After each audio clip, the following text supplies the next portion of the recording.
Here we are, nearly 24 hours after Tottenham have just lost another London derby to Chelsea. And my head is still just as hot as it was immediately after the game. I'm still in the process of processing that performance, that atmosphere, everything that happened in the game, Frank's words afterwards, and I'm starting to see some real concerns, to be honest with you. I really, really am. I think of the last 13 times we've now played Chelsea, Tottenham have won once. And we've never beaten them at our new stadium. And I think that in itself is pretty criminal. And there are a few things that I want to talk about in this video that don't sit right with me and need to change if Thomas Frank is going to last at Tottenham Hotspur. And I can't believe I'm talking about this already 10 games into the season. And I want to make it very, very clear right now that I am not Thomas Frank out and I do not want him to get sacked.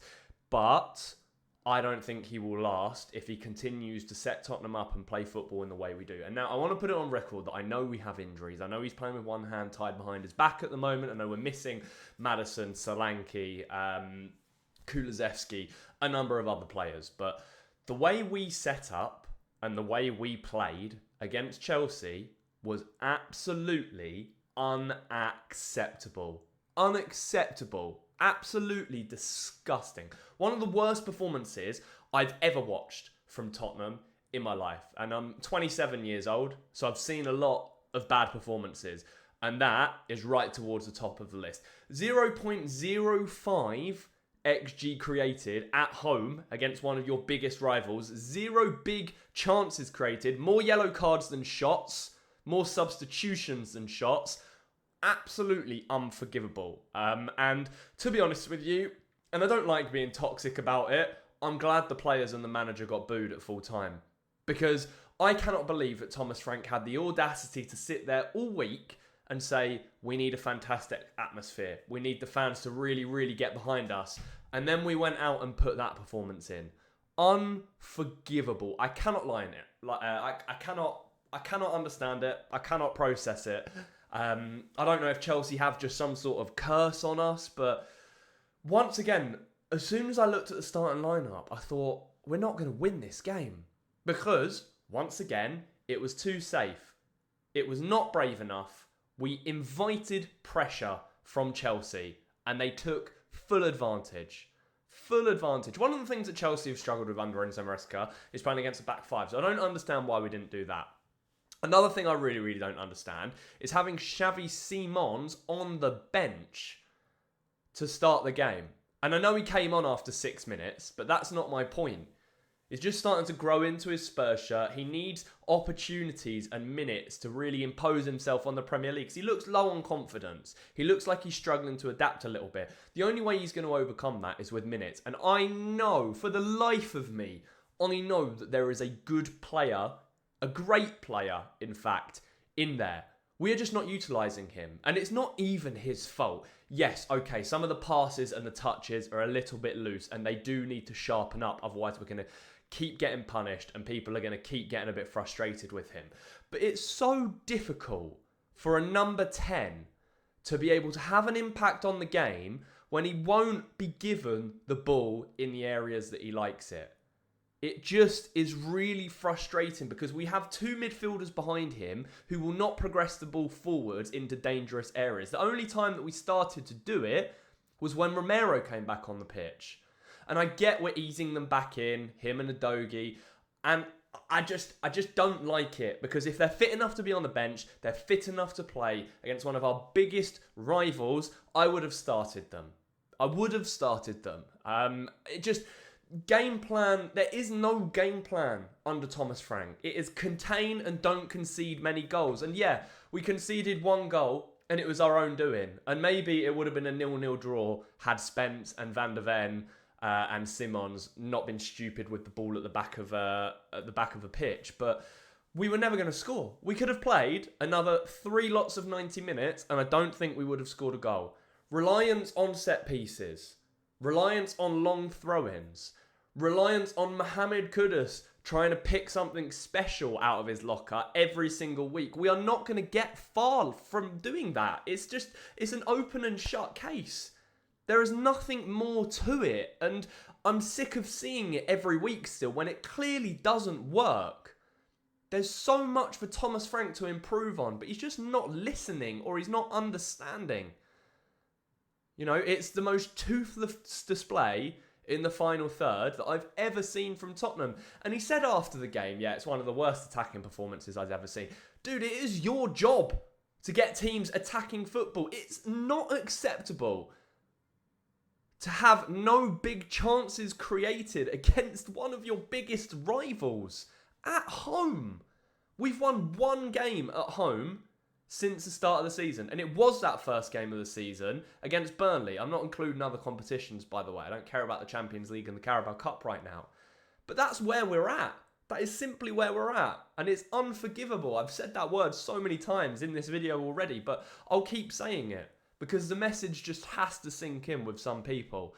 And I tweeted out after the game that I've clocked out because we're not entertaining to watch. We are not a fun football team to watch. We don't create chances. We don't have any passages of play. We don't play any free-flowing football. The majority of our goals come from set pieces. Mickey van der Ven is our top goal scorer. That should not be the case. It really shouldn't. And I don't know what Thomas Frank does to fix it, but he's got to change something. Because the more games that we lose at home, the more fans are going to turn on him. And I wasted a lot of my patience. Not wasted, because we won a trophy at the end of it. I used a lot of my patience up with Ange Postecoglou and backing him for a seriously long time. And I just feel like my patience is not going to wear as long with Thomas Frank. I really don't think that's going to be the case. It's so difficult because we have a good striker in Randall Kolo Muani up front, but he can't do anything because he doesn't get the ball. Xavi Simons doesn't get the ball in the pockets to be that creative spark. We keep playing him off the left.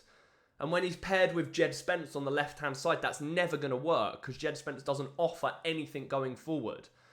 And a quick word on him and Mickey van der Ven airing Thomas Frank and just walking straight down the tunnel at full time. You're allowed to be pissed off, right? You're allowed to be annoyed at the game and what happened. What is unforgivable when you are earning tens, some of them hundreds of thousands of pounds a week, is to just walk straight down the tunnel like that when you, on the pitch, were not good enough.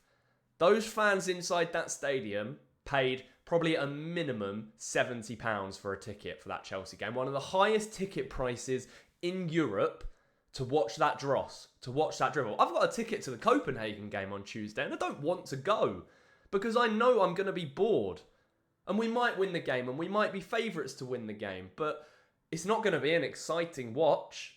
And that's just the tag that has been associated to Tottenham with Thomas Frank. You know, he had better attacking options at Brentford last season than he does at Spurs. And I get that and I sympathise with that. And he needs time. And 10 games isn't enough for him to stamp his imprint on Tottenham as a team. Regardless, though, there's got to be some elements of this football that can improve even without the key players that we're missing through injury. Because realistically, Dominic Solanke's going to come back. Is he going to instantly improve us? Is he going to score a ton of goals? There's no guarantee. Kulusevski's not going to be back for a little while yet still. We can't be relying on that. So there are solutions that need to be found to these problems because if I see another performance like that from Spurs after that game, it might be ropes. It might be Frank out, genuinely. You know, at the moment, it just feels like we are a mid-table club and we are just being treated like one by our manager. And, you know, you can sit there and say, yeah, well, what do you expect? We did finish 17th last season. We're not a bottom half Premier League team. We are not a bottom half Premier League team. We should be challenging for the European places at the very least. At the very, very least. So yeah, I mean, this is kind of just like a rant, but my reflection on the Chelsea game, I just, even sitting here a day later, the fact that I am so angry about it still, I think tells you all you need to know about just how bad that performance is. And I try to be rational at the best of times, and I try to see the positive in anything, or at least a positive, but there wasn't one. there just was not a positive about that entire game. It was absolutely shocking. Pedro Porro had one of his worst games in a Tottenham shirt I've ever seen. Players can't even pass it 5 yards to each other. Can't control. The set pieces were horrible. Absolutely awful. And yeah, we really need to buck our ideas up because the run doesn't get any easier. I dread to think of losing to Manchester United at home next weekend. I really dread to think about how the fan base would react to that. Especially once Ange beat them 4 times last season. So, I mean, I guess that's a conversation for another day. But Tottenham have to seriously up their game. Otherwise, Thomas Frank's job is going to be at risk. And he will get sacked. He will get sacked if things don't improve. And I can't believe that we are here again. And we are every single season. But yeah, thank you so much for watching. Don't forget to subscribe, like the video, all of that sort of stuff. I'll be back with a Copenhagen preview tomorrow. So keep a lookout for that. And enjoy the rest of your weekend. I'll catch you very, very soon. As always, even though you don't want to say it, come on, you Spurs.